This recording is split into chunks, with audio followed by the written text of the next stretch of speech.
Hi friends, தமிழில் ரொம்ப ஃபேமஸாக இருக்க ஷோ எதுன்னு பார்த்தீங்கன்னா அது நம்ம சரிகமபா தாங்க. சீனியர் சீசனில் டிக்கெட் டு ஃபினாலே நடந்துட்டு இருக்குங்க.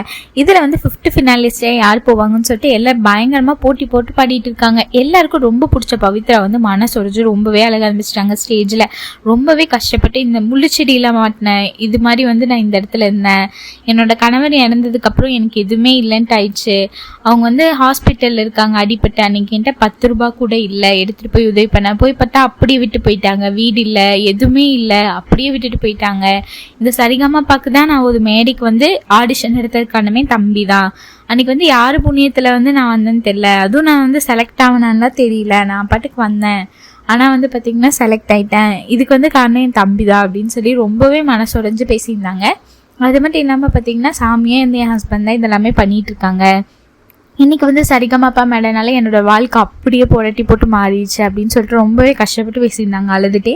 அது மட்டும் இல்லாமல் அவங்க கிராமத்தில் எல்லோரும் சொல்ல ஆரம்பிச்சிட்டாங்களாமா, ஹஸ்பண்ட் இறந்து 1 வாரம் கூட ஆனால் பார்த்தீங்கன்னா பவித்ரா இந்த மாதிரி ஸ்டேஜில் எல்லாம் போய் பாடிட்டு இருக்கா அப்படின்னு சொல்லிட்டு சொல்ல ஆரம்பிச்சிட்டாங்களாமா.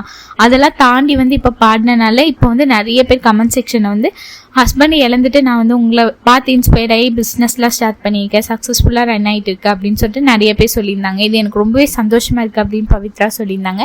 இந்த மாதிரி கஷ்டப்பட்ட ஒரு இடத்துலேருந்து வந்துட்டு சூப்பரான குரல் பவித்ராக்கு.